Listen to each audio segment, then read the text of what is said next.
Our modern way of life uses energy, mostly from burning gas, oil and coal, emitting CO2 into the atmosphere, changing the planet's climate. We also waste energy, which increases CO2 emissions, affecting the climate even further. We are now producing more CO2 than the world can cope with.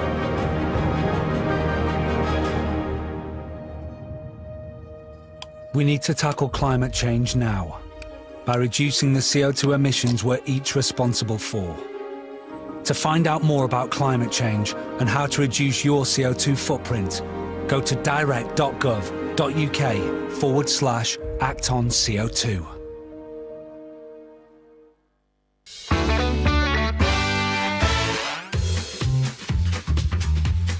It's Breaking the News with Des Clark.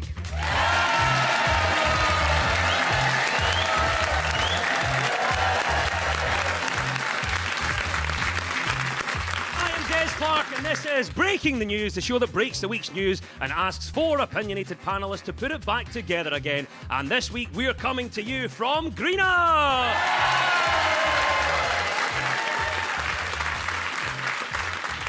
And once again, we're joined by some of the finest comedians on the stand-up circuit. On my right, we have Mark Nelson and Esther Manito. And facing off against them are Jay Lafferty and David Kay. In the news this week, 5 people were injured after a vehicle crashed into an Apple store in Massachusetts. Repairs to the store are taking longer than expected due to the compatibility issues with Windows.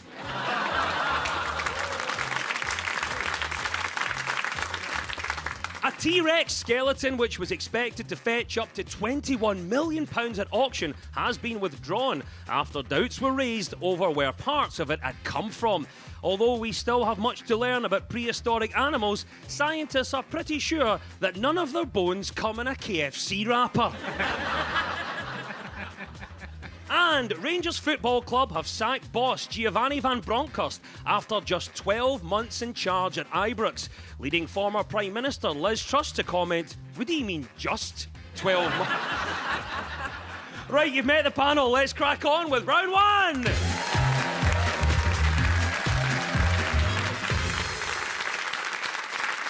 This is the Broken News round, where our teams have to guess 2 major stories of the week that have been mashed together into one single news headline. So, Mark and Esther, can you tell me what the first story in the mashup is? The UK Supreme Court has ruled that Scotland cannot wear Rainbow One Love armbands without the consent of the Westminster Government. The First Minister, Nicola Sturgeon, wants their World Cup games in Scotland to be held next October after FIFA refused to give permission for it to take place. So this is a Supreme Court ruling that has happened, that the Supreme Court have ruled that Scotland cannot go ahead with a referendum legally without the permission of Westminster. That's right. Supreme Court judges have rejected the Scottish Government's argument that it has the power to hold a second independence referendum without Westminster's consent. Nicola Sturgeon, the First Minister, wants to keep independence at the very top of the agenda. Presumably so Rishi Sunak can't reach it.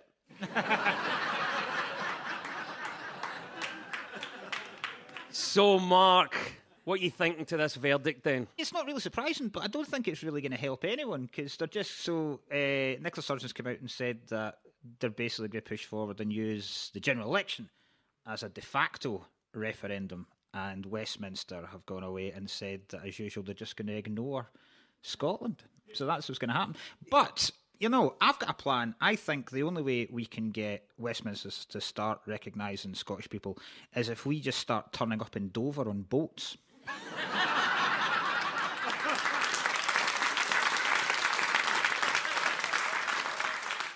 I mean, I think they've really overlooked this thing, because if one thing bonds Scottish people together more than anything else, it is somebody telling us that we're not allowed to do something.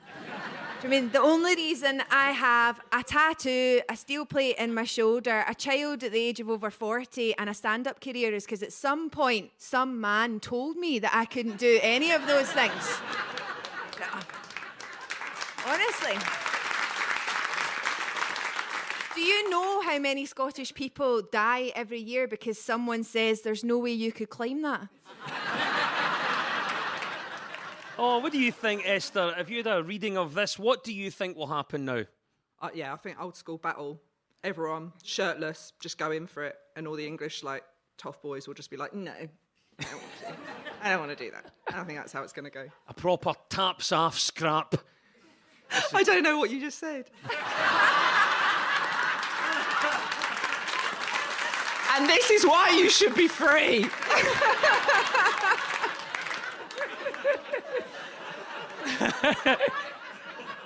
We're talking obviously about a rejection for the Scottish Government at this particular phase of seeking out an independence referendum. We'll turn to you now, David. For you, what would be the biggest rejection that you've ever had? I'd painted a painting, which is what you do if you do a painting, and I was wanting it framed, and I took it to a picture framing place in Ayr. And the guy looked at it and said, we could frame this. And I said, that's good, I came in the right shop. And then he quoted me a price. And this was the first shop I'd been to. And I'm like, that's okay. I mean, that's a price you've quoted me there, but I'm going to go shop around. And he says, if you go out that door, I'm no framing it for you. And I thought, this is just sales chat he's doing. So we went all around Ayr and all the other picture framers, and here it turned out his price was the cheapest. And my pal's like, but he said he wouldn't frame it. I said, he's just started. Come on. And then in we went, and he said, get out. And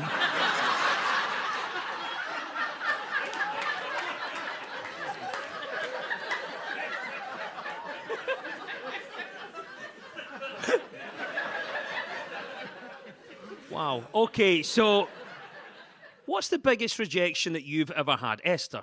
So I went to Alton Towers with my husband and the kids, and I really wanted to go on Oblivion, and my son was a little bit too small, so I stuffed his shoes with loads of napkins. And I know, isn't that unethical? And I was like, just walk really tall. I've paid so much money. We are going on Oblivion. So he's then trotting around like he's in stilettos. And the guy was watching us come up the queue, and he just went, what's in them shoes? I was like, nothing. And he, in front of everyone, made my son remove all the napkins. I know. How bad of a mother am I? And made us do the walk of shame. I was kicked off Oblivion for trying to sneak in my own child. When they're the ones that were looking after his safety. Oh. But I was like, but I want to go on that ride. So I just gave him an ice cream and left him with a bloke while I went on.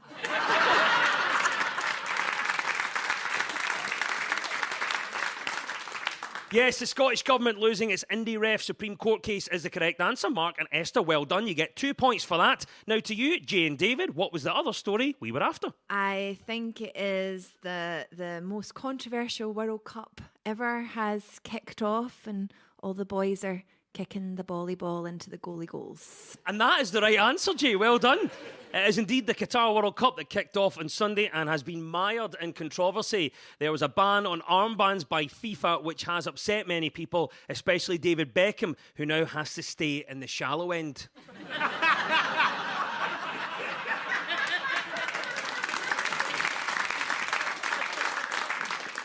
What have you made of the tournament so far, David? I have been enjoying it. Dion Dublin, I didn't think he was going. And there he pops up doing his great analysis. And, I heard him the other night, and the team had got a free kick, and there was a wall put up. And they said, what do you think he should do with this? And Dion forgot where he was. And he said, well, I think just knock that wall down. Make the entire penalty area a more open plan, and then...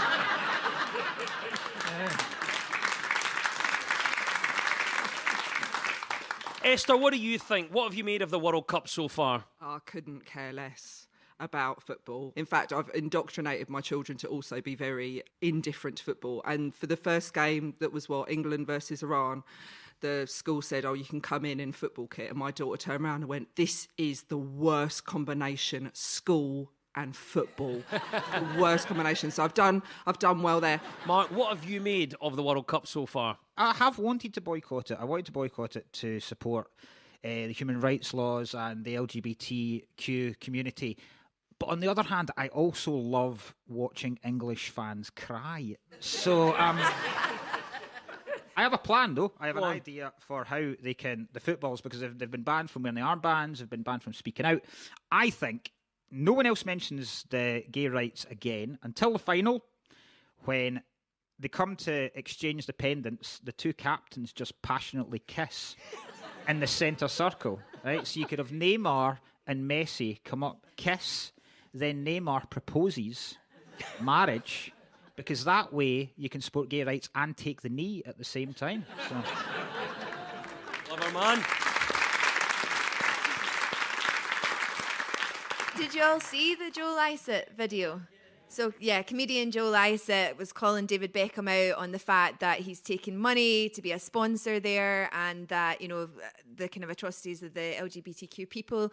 And Joe Lycett said that he would shred 10 grand. And honestly, I can tell you that inspired me so much. A comedian with 10 grand. Concerns have been raised about the quality of accommodation in some expensive fan villages. So here's a question for all our panel. Tell us about the worst place that you've ever stayed. Me and my mum went to see Kate Bush in London a couple of years ago, and we stayed in a hotel room that was so small that we had to open the door to use the ironing board. And then I was ironing my dress for going to Kate Bush, and a guy walked past me and went, "Do you mind doing my trousers at the same time?" Yes, the Qatari authorities are clamping down on dissent at the World Cup, banning anything rainbow-related. Things got really out of hand when authorities arrested Zippy, George, Jeffrey and Bungle. Well done, Jay and David. You get 2 points for that. It was the mashup of the Supreme Court Indie Ref verdict and the Qatar World Cup. And at the end of that round, it's 2 points apiece.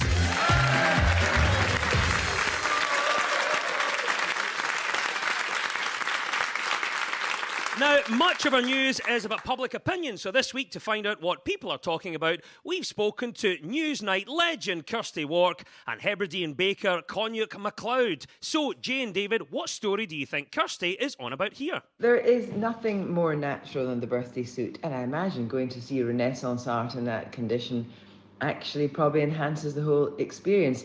There's nothing like going to the pub and having a bare naked lady or a skinny dip daiquiri or even a birthday suit bourbon.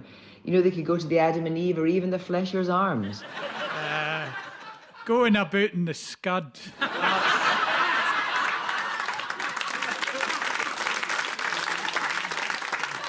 Let me just check. Yes, we can accept going about in the scud as the right answer. It is the news that getting naked is now more popular than ever. A survey by British Naturism suggests that 14% of people, that is 6.75 million, now describe themselves as naturists. Esther, I'll come to you on this one. Do you see the appeal of naturism?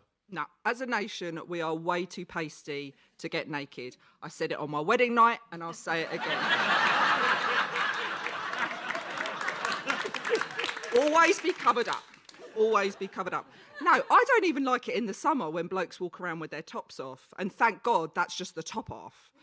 Like, if they start walking around with the bottom. I mean, no, like, if you're in the park and you're not going to... I mean, we're all sharing spaces. No one's going to want to go and sit on a bench where some woman's just sat with her naked Mary on it. It's like...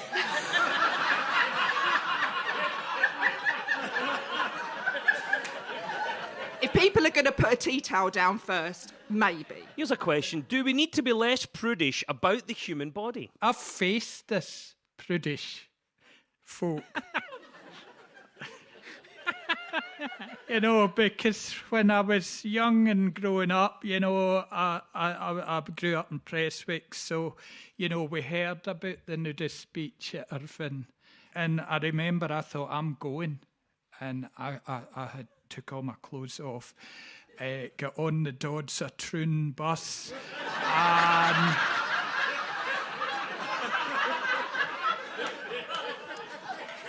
it was full of prudish folk. I didn't.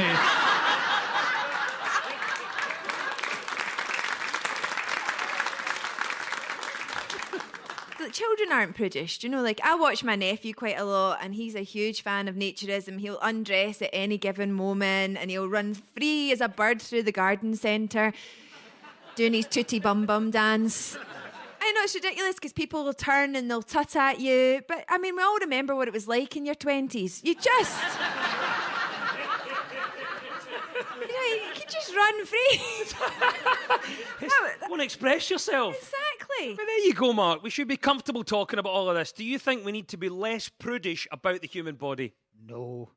Because humans are ugly people. Like, they really are. Have you ever seen yourself getting out of the shower? I look like a basted turkey. It's horrible. Like, I don't want anyone else having to suffer that. A lovely description of Mark and his giblets there.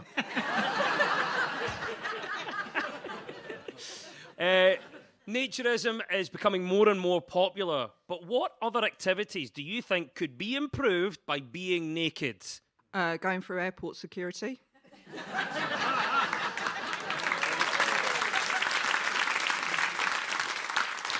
Genius. I know. All that time we practically have to get naked anyway. Yeah. Don't we? You've got to have a blooming prostate exam just to get through security, so might as well just be in the scud.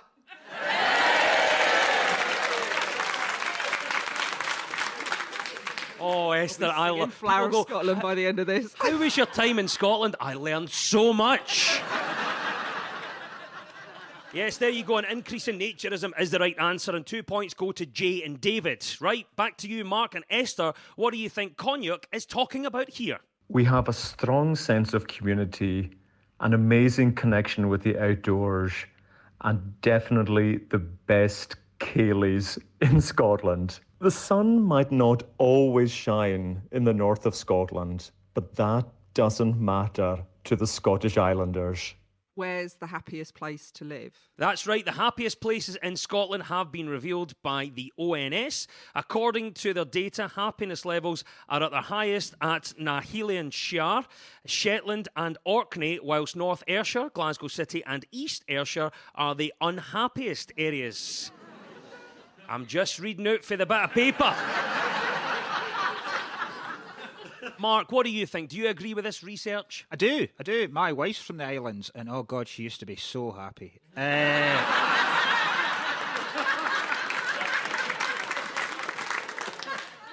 There's a major flaw in the research, and that is that it fails to take into account the fact that being miserable is what makes a lot of Scottish people really happy. So, David Kay, we're looking at this survey. The islands score very high in terms of happiness. What do you think? Should we all be moving to the islands? I think we should. I mean, we've all watched Shetland, so we'd fit in, no bother. I mean, I'd probably live in Lerwick, because most folk do.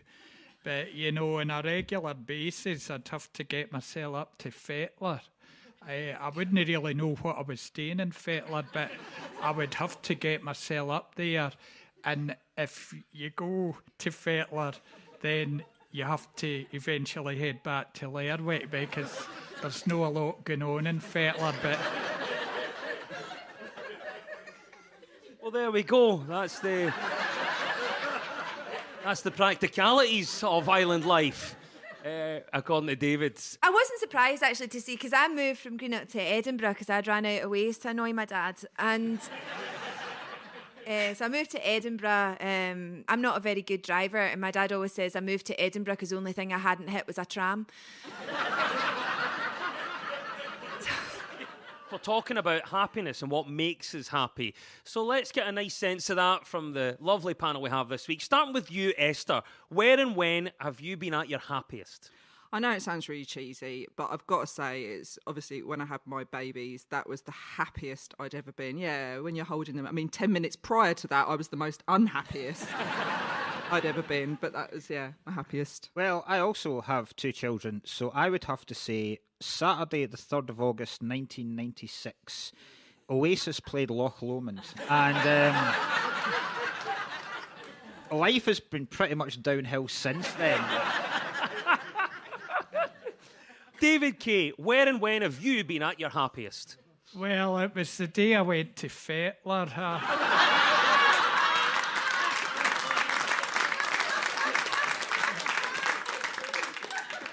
Yes, the happiest and unhappiest places in Scotland is indeed the right answer. And 2 points go to Mark and Esther.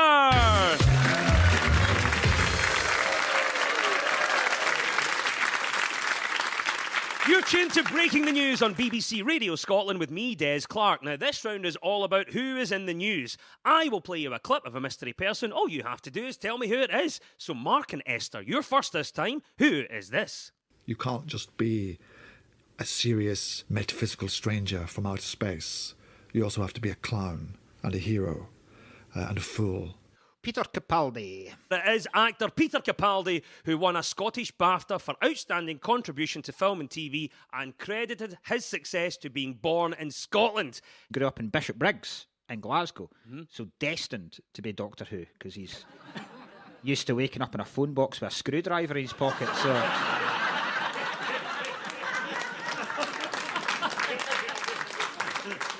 I love the fact that he gives a lot of credit to his roots, because my family are Lebanese, and we've been told a lot that we are very loud and aggressive and sarcastic, and we have been labelled the Glaswegians of the Middle East, so I'll take that. Yeah, I'll take that.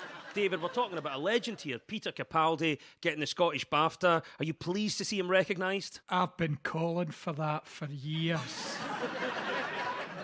I mean, it was about time. Geez, oh, he's getting on a bit, you know. Peter Capaldi attributes his success to being born in Scotland and the Scottish traits of hard work and sarcasm.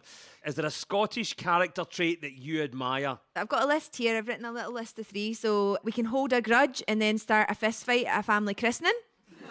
That's a Scottish trait. The ability to eat a bag of chips, hail a taxi, smoke a cigarette all at the one time. That's a Scottish trait. Diabetes. That's a Scottish trait. What do you think you deserve an award for? Feigning interests whenever my children gather me and my wife and say they're going to put on a wee show for us.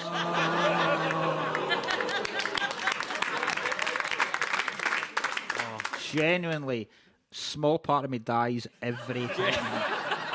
You're going to need to get lessons or something because I can't take it anymore. You're both tone deaf. You can't dance. Why are you putting on Les Mis for us? I can't.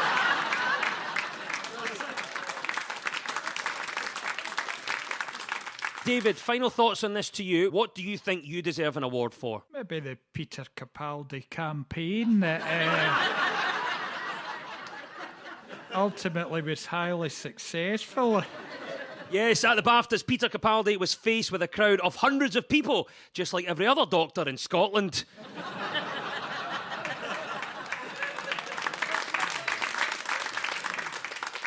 Yes, 2 points go to Mark and Esther. That was indeed Scottish acting legend Peter Capaldi. Right, Jay and David, it's your turn now. Who is this and why are they in the news? I've never told him what to write. And that is, I would never tell my guitarist what to play or to sing or whatever. It's the joy of having people around you that are good enough to know what you want. Sir Elton John. That is the right answer. It is indeed Sir Elton John, who this week played what was apparently his last ever show in America with his Farewell from Dodger Stadium concert. So well done, David, for getting Elton John correct. Will you be sad if this is indeed him calling it quits? Absolutely not. Jeez, oh, he should have given up years ago.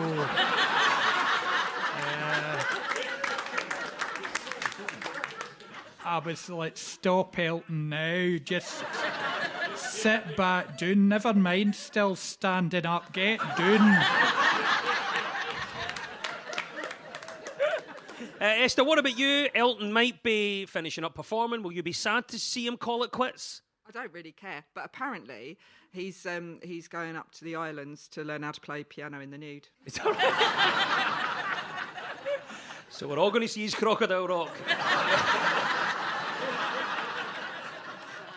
Do you think there should be a shelf life for performers? I'm saying no, but in his case, yes. It depends what kind of performer, because I think singers can go on, comedians can go on. So I think if you're that kind of performer, if you're a lap dancer, there needs to be. Don't know. You know, I mean, is that ageist? Well, it's sensible. What about you then, Jay? We've got Elton John having his farewell gig, but what would your farewell gig look like? I think it'll probably look much like my first one. Just me gigging to men playing dominoes with their hearing aids switched off in the basement of a Glasgow pub that they kept the football on throughout the gig. Quite the way I came in. Of course, as Elton continues the tour, some of his songs will have to change to reflect where he's at now in life. So we've got Don't Go Breaking My Hip. Can You Feel the Lump Tonight?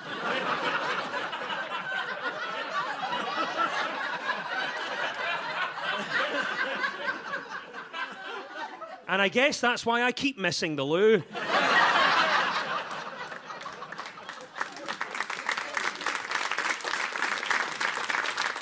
Of course, Sir Elton John is the right answer. 2 points go to Jane David.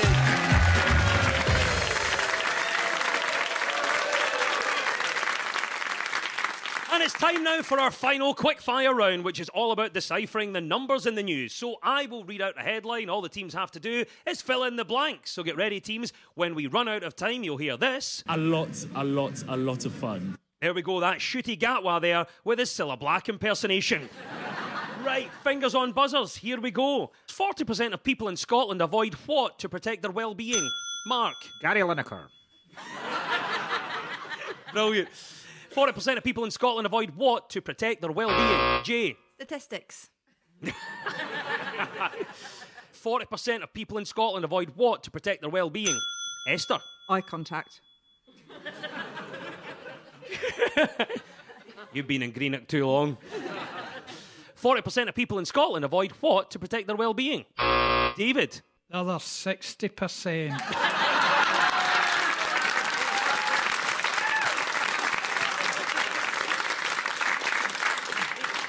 That should be the answer, but it's something else we're looking for. 40% of people in Scotland avoid what to protect their well-being? David. I think it's watching the news. And that is the right answer. A lot of fun. Oh, there we go. That is the klaxon. It's Ncuti has Gatwad. It means it's all over. And at the end of the quiz, our winners this week are Jay Lafferty and David Kay.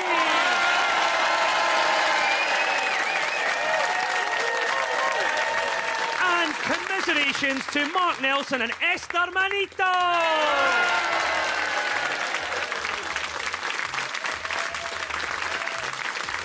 We'll leave you with the breaking the news. Breaking news just in.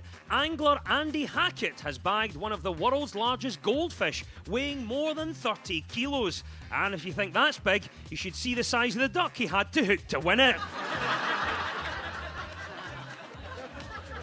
In Edinburgh, a plumber was shocked after he cut a hole in the floorboards and found a bottle containing a 135-year-old message. The owner of the house was also shocked because the plumber was only there to fit a new shower head.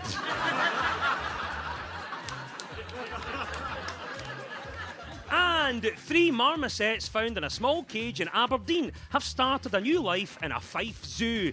Apparently, one of the monkeys sees no evil, one of them speaks no evil, and the other hears no evil. So they're all doing a great job as pundits for the Qatari World Cup. The news is broken. I've been Des Clark. Goodbye!